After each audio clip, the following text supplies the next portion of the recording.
Sur les traces des vertueux. Le récit de ces hommes qu'il convient à chacun d'entre nous de prendre pour exemple, espérant ainsi marcher sur les traces des vertueux.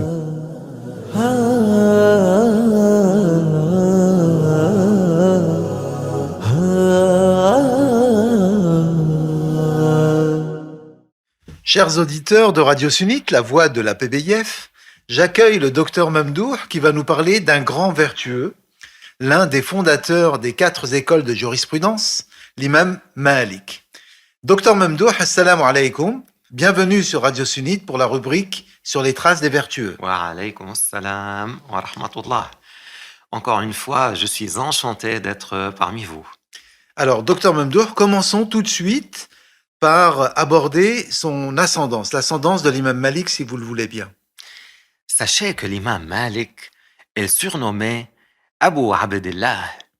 Il s'appelle Malik, fils de Anas, fils de Malik, fils de Abu Amir, Anas, fils de Al-Harith, fils de Ghayman, Al-Asbahi, Al-Madani. Son grand-père s'appelle Malik, fils de Anas, et faisait partie des grands successeurs des compagnons. L'un de ceux qui ont porté le corps du calife Othman ibn Affan, que Allah l'agrée, de nuit jusqu'à sa tombe.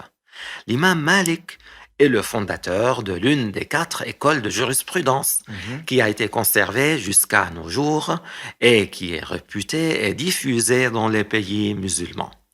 L'imam Malik est né à Médine l'Illuminé en l'an 95 de l'Hégire. Il a grandi avec beaucoup d'applications pour l'apprentissage de la science et le fait de rapporter le hadith, la parole du prophète sallallahu alayhi wa sallam. Il appartient donc aux savants du Salaf, puisqu'il a vécu dans les 3 premiers siècles de l'Hégire. Vous venez de dire aussi qu'il a rapporté beaucoup de hadiths.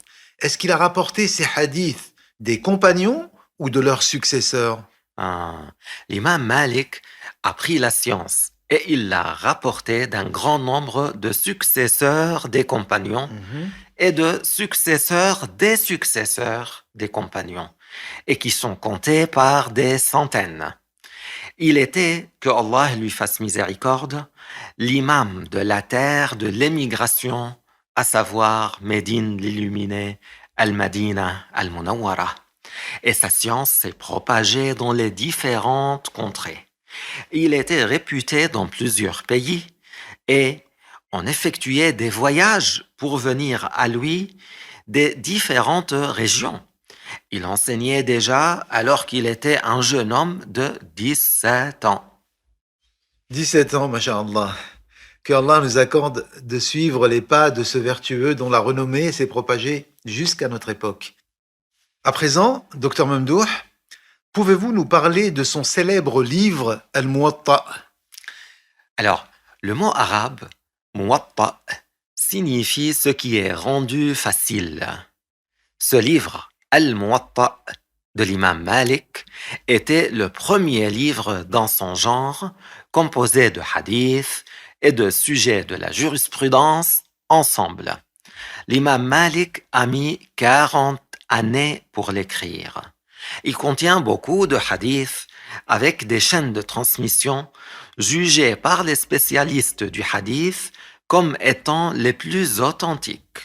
L'imam Ash-Shafi'i a dit au sujet de ce livre « Il n'est pas apparu sur terre après le livre de Allah, le Coran, de livre plus authentique que le livre de Malik. » radiyallahu anhuma.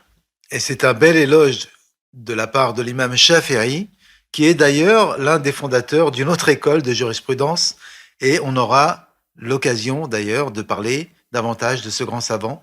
Mais revenons à l'imam Malik.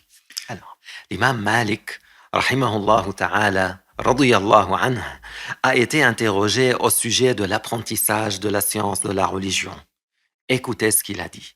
Il a dit, c'est quelque chose de très bien, mais considère d'abord ce dont tu as besoin.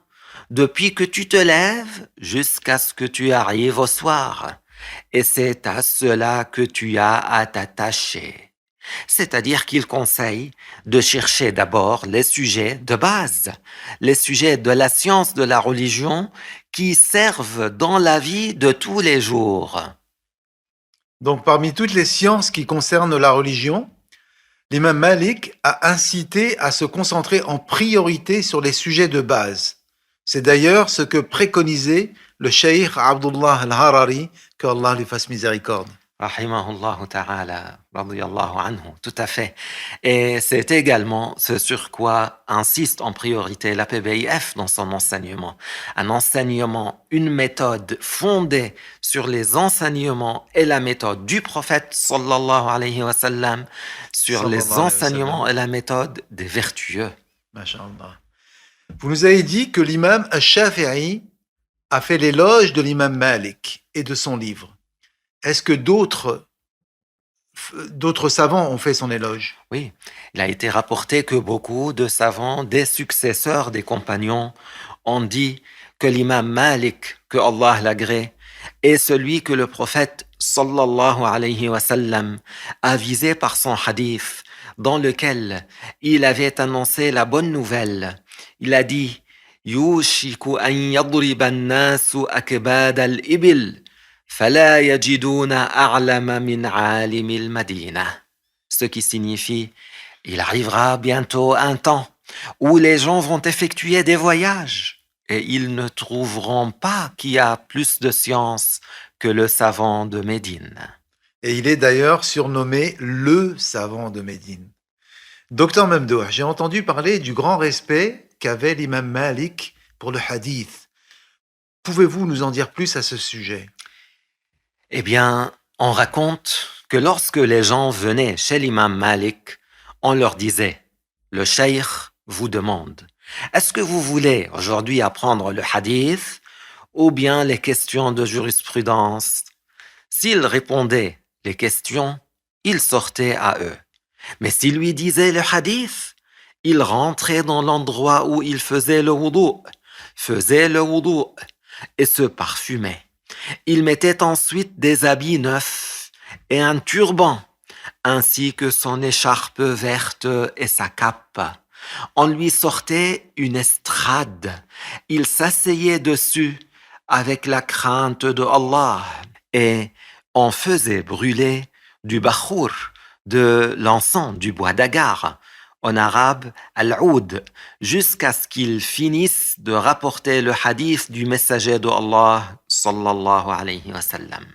L'imam Malik, que Allah lui fasse miséricorde, ne s'asseyait sur cette estrade que lorsqu'il rapportait le hadith du messager de Allah alayhi salatu wa sallam. Vous savez, il a été interrogé à ce sujet. Pourquoi il ne s'asseyait sur cette estrade que quand il rapportait les hadiths du prophète sallallahu alayhi wa sallam?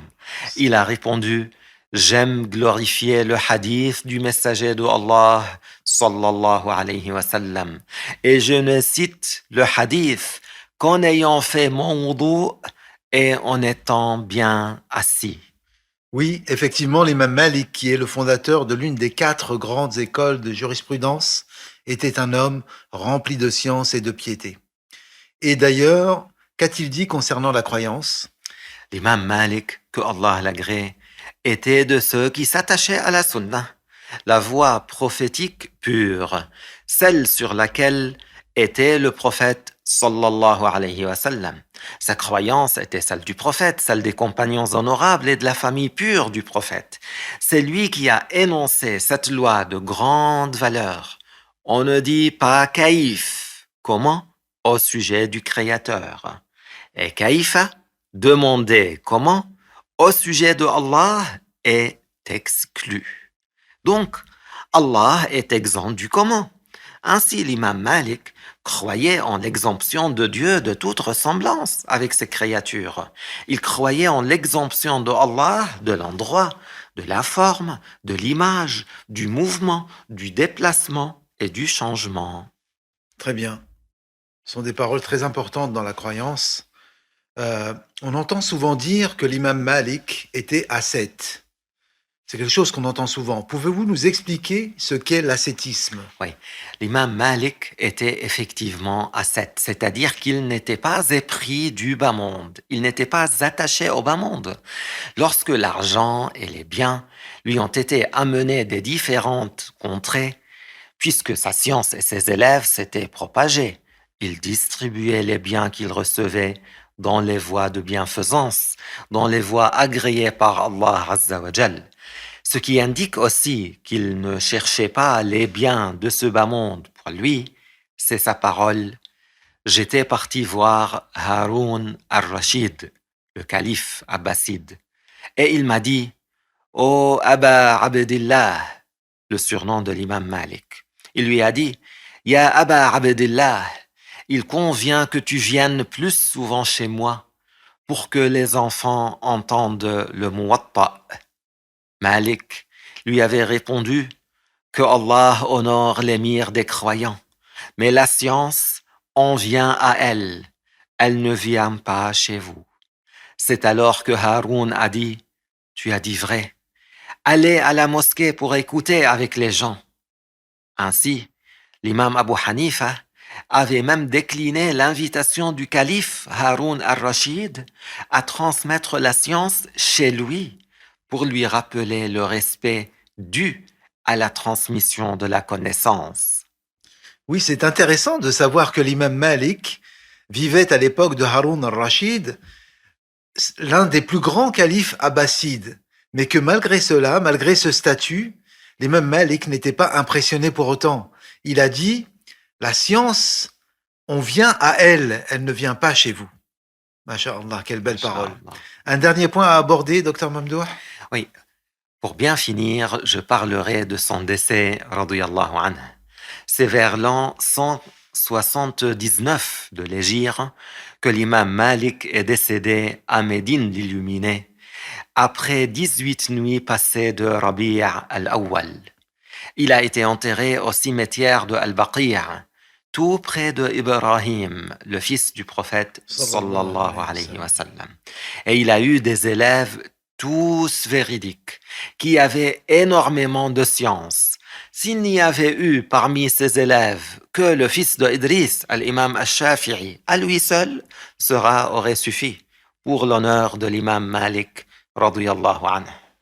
Oui, effectivement, l'imam Shafi'i, que nous verrons plus tard dans une autre émission, était l'élève de l'imam Malik. Que Dieu leur fasse miséricorde, que Dieu fasse miséricorde à cet illustre savant, l'imam Malik. Amin, amin. Et nous n'oublions pas que ces savants, ces compagnons que nous citons dans notre rendez-vous sur les traces des vertueux, sont parmi ceux qui ont contribué à faire parvenir notre belle religion jusqu'à nous. Subhanallah, ils ont un grand mérite, radiyallahu anhum. Radiyallahu anhum, vous avez tout à fait raison.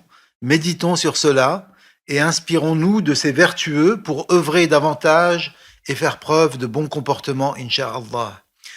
Merci, docteur Mamdouh, d'avoir été présent avec nous ce soir. Je vous donne rendez-vous très bientôt, Inch'Allah.